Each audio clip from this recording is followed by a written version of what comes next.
नमस्कार मित्रमैत्रिणींनो, कथेचे नाव आहे जिद्दी कोण, मुलगा की वडील. आई बाबा, माझा रिझल्ट आलाय. मी फर्स्ट क्लासने पास झालोय. वेद पेड्यांचा बॉक्स घेऊन आला होता. देवाजवळ ठेव पेढे आणि आशीर्वाद घे आधी. शेवटी तू तुझं स्वप्न पूर्ण केलंस. आम्हाला आधी नव्हतं आवडलं तुझा हॉटेल मॅनेजमेंटला ऍडमिशन घेण्याचा निर्णय, पण तू तुझ्या निर्णयावर अढळ राहिलास आणि ते चांगल्या मार्काने पूर्ण केलंस. बाबा नमस्कार करतो. यशस्वी हो. आता पुढे काय ठरवलंय? बाबा, आपली थोडी जमीन आहे ना हायवेला लागून. मी आणि माझे 2 मित्र मिळून तिथे हॉटेल सुरू करणार आहोत. आधी थोडेसेच कामापुरते बांधकाम करून घेऊ, नंतर जसा जम बसेल तसं हळूहळू वाढवू हॉटेल. वेद: अरे, ती जमीन तर बँकेकडे गहाण आहे. तिथे काही करू शकत नाही आपण. तू एखाद्या मोठ्या हॉटेलमध्ये नोकरी बघ ना एखादी. बाबा: जमीन गहाण आहे? मला का नाही सांगितलं तुम्ही? आणि गहाण कशाला टाकली जमीन? तुम्हाला माहित होतं ना मला हॉटेल टाकायचं आहे तिथे. नोकरी मी कधीच करणार नाही. मला बिझनेस करायचा आहे. बरं, आपल्याकडे किती पैसे आहेत? आपण भाड्याने घेऊ जागा. अरे बाळा, पैसे असते तर जमीन गहाण कशाला टाकली असती? तुझ्या कॉलेजची फी, हॉटेलचा खर्च, घर खर्च, माझ्या पेन्शनमध्ये थोडाच भाग. तू दुसरा काहीतरी मार्ग शोध. वेदला बाबांचा फार राग आला. त्याच्या माहितीप्रमाणे त्यांची परिस्थिती इतकी काही बिकट नव्हती की त्यांना जमीन गहाण टाकावी लागेल माझ्या शिक्षणासाठी, आणि आता पैशांची मदतही करायला तयार नाहीत. कसे आई वडील आहेत ते? मुलासाठी काहीच करू शकत नाही.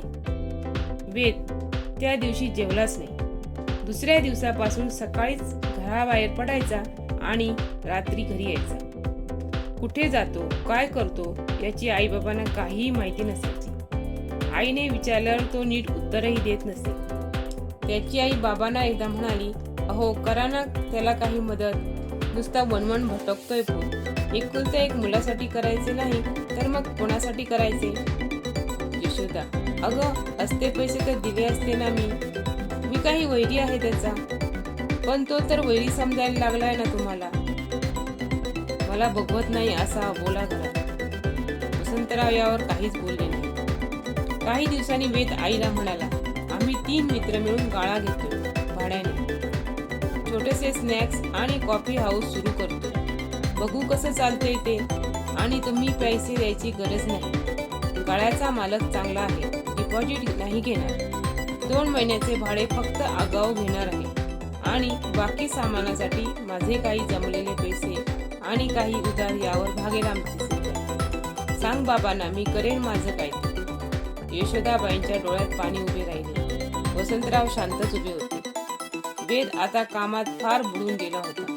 सकाळी लवकर बाहेर पडायचं, रात्री तर 12 वाजायचे जेवायला. आईने दिलेला डबाही केव्हा केव्हा परत यायचा. त्याचे खाण्यापिण्यावर लक्षच नव्हते. पहिले 2-3 महिने धंदा काही व्यवस्थित होत नव्हता. सगळा खर्च जाऊन हातात काहीच शिल्लक राहत नव्हते. त्यामुळे त्याची चिडचिड होऊ लागली होती. त्यातच एक मित्र भांडून निघून गेला आणि दोघांवर सगळा भार पडला. वेदने मग होम डिलिव्हरी सुरू केली. काही नव्या ऑफर्स चालू केल्या. फ्री सॅम्पलिंग, कॉलेजच्या समोर स्टॉल, असे एक ना अनेक प्रयोग सुरू केले.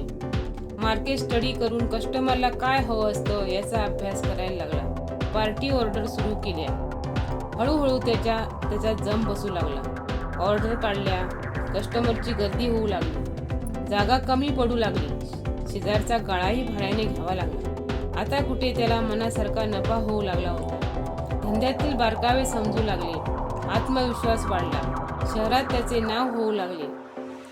एका वर्षात त्याने हॉटेल एकदम नावारूपाला आणले.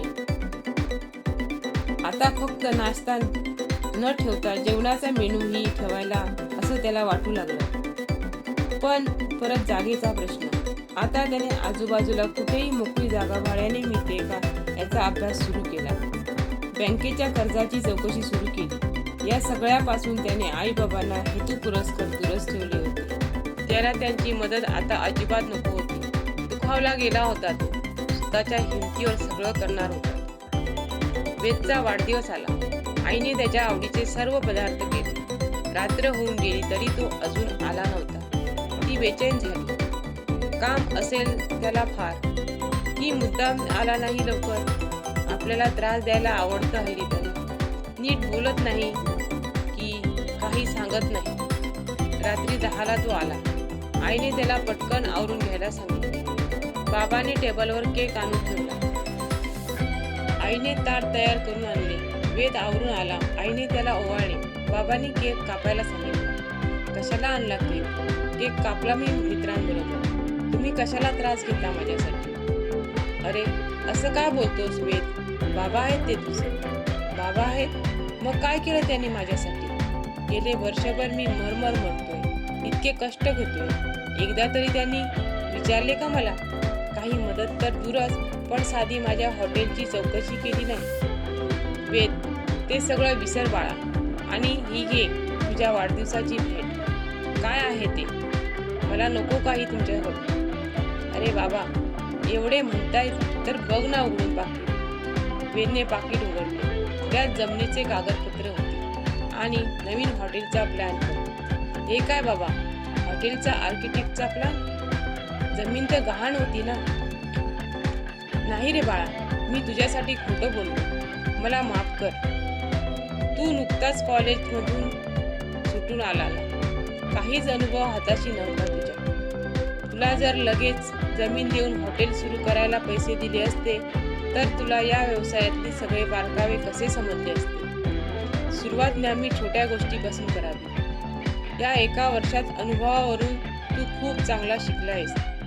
माणसांची पारख, मार्केटचा अभ्यास, पैशांचा हिशेब आणि व्यवहारही. हलाखीच्या परिस्थितीत तग धरून कसं राहायचं हे तू शिकला आहेस. तुझ्या त्या हॉटेल मॅनेजमेंटच्या कॉलेजपेक्षा जास्त ज्ञान तुला या अनुभवाच्या शाळेतून मिळाले आहे. आता तू तुझी स्वप्न पूर्ण करायसाठी सक्षम बनला आहेस. तू आता मोठी झेप घेऊ शकतोस. आई म्हणाली. वेद बाळा, तुझ्या प्रत्येक पावलावर तुझे बाबा सतत तुझ्याबरोबर होते बरं. गाळाचे डिपॉझिट त्यांनीच भरले होते, तुला न समजू देता. तुला उधारी देणाऱ्या बाबांनीच हमी दिली होती. तुझ्या प्रत्येक गोष्टीची खडानखडा माहिती होती त्यांना. तू तुझ्या पायावर उभा राहावा म्हणून खोटे बोलले रे ते. मनावर दगड ठेवून आम्ही हे सर्व केलं. आई बाबा, मी चुकलो. रागाच्या भरात तुम्हाला काही नाही ते बोललो. पण तुम्ही माझी साथ सोडली नाही. माझ्या आधाराच्या कुबड्या काढून घेतल्या म्हणून मी आता चालायला शिकलो. तुम्ही माझी साथ कधी सोडली नाही. खरंच मी भाग्यवान आहे. आज मला जाणीव करून दिलीत. आई बाबा आपल्या मुलासाठी काही करू शकतात. बाप हा बाप असतो. स्वतःच्या हृदयावर दगड ठेवून काळजाच्या तुकड्यावर कायम नजर ठेवीत असतो. हेच खरे. धन्यवाद.